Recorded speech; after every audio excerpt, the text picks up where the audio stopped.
Santa Maria, Santa Teresa, Santa Anna, Santa Susanna, Santa Cecilia, Santa Capilia, Santa Domenica, Mary Angelica, Frater Ashes, Frater Pietro, Julianus, Petronilla, Santa Santos, Mirza, Vladimir, and all the rest.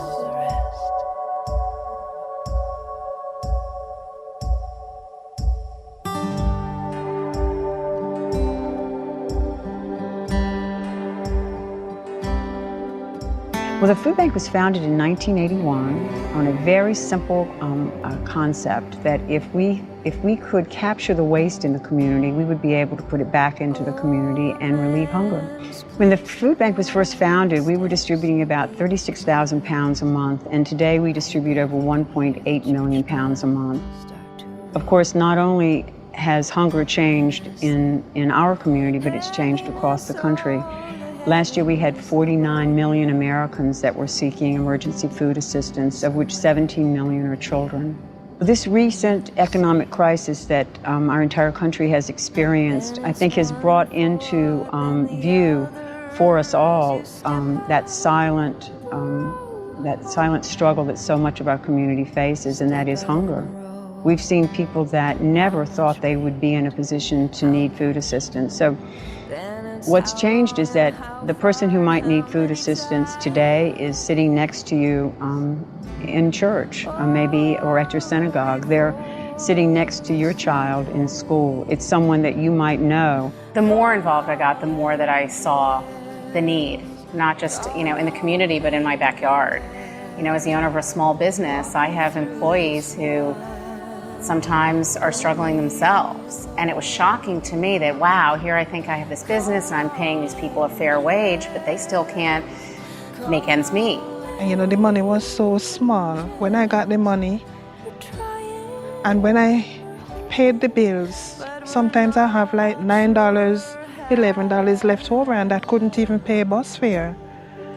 And I remember at times I even had to eat like half a slice of bread, like for lunch, like in the morning for breakfast, It was, really tough, Can you imagine working 40 hours a week and not being able to support your family?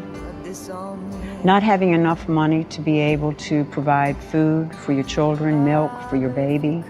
And you're working a job. Anyone working in this country should be able to afford to feed their family.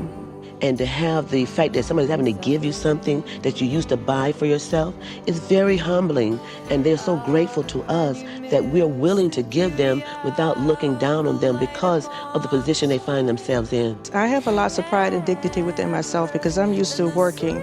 I've been a mother that supported 2 sons by myself, worked a full-time job, went to college 5 nights a week, and I paid all the bills in the house, and I was able to go to any grocery store I wanted to, Publix, Costco's, Winn-Dixie, wherever, and buy food.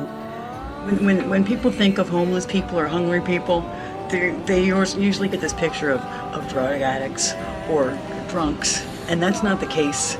I was a contract manager for the Navy for 14 years. I made really good money.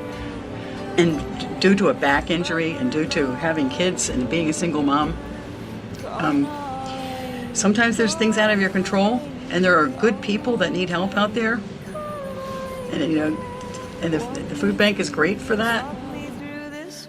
To understand that we have over 700,000 people right here in South Florida that are in need of some sort of food assistance annually, that over 200,000 of those are children, and that we have a responsibility. I think the food bank makes a difference in not only the lives of individuals in the community, but it changes the lives of people who get involved with the organization, whether it be food donors or financial donors or the agencies that we serve. We work with approximately 700 other not-for-profit organizations. One of the things that attracted me to Feeding South Florida was the fact that over 98% of the money goes actually to feeding people, and that's huge.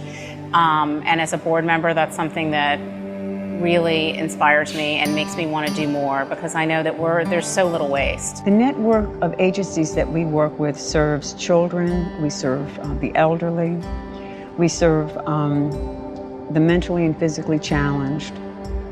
Pantries and soup kitchens are on the front lines every day, working with people who might just need an extra meal, or they might need a box of food to last them until their paycheck comes at the end of the month. Thank Feeding South Florida for coming in and partnering with us so that we can say to every client that comes to the door, yes, we can. Yes, we have what you need. We can feed you, and I don't have to turn that parent away with nothing. A community that is indifferent has caused this silent enemy of hunger to really take over much of the community. We no longer view it as something that is in any way justifiable. This is a war. This is a war here on our home ground, right here. You don't have to go to another country. It's right here in front of you. It's right beside you. It's next door. And we are launching a campaign, Fighting Hunger and Feeding Hope. So we really, need the community to help us to really stock those shelves so we can grow and feed more people. The need here is so great. We are doing so much, but there's so much more to be done. There's so many people that go to bed hungry every night, and we're only touching a fraction. When I'm there and people come there, and when they get the food, they don't even wait until they go home. They started to eat it right there. They are so hungry. My son's teacher recommended the program to me. I had no clue it was here, and I work right across the street, and I had no clue. And she was the one who said, "You're a single mom?" I said, "Yeah." She said, "How many kids do you have?" I said, 4. And she's like, "Oh, you have to be in this program. It's right near you where you work. It'll help you out." I said, "Oh, okay." And she was like an angel. She just, made a good thing happen for me. It gets down to how you help. It's an individual person that can really change another individual person's life. And it's almost guaranteed that your life will change as well. There have been times I've been so tired that I didn't want to go, but I think of every mother that walks into that ministry broken, wanting to feed her kids, but don't have anything in the refrigerator or in the cupboards to give to them. So I feel like every time I'm doing this, my mother is looking down from heaven and saying, thank you for remembering from whence you came.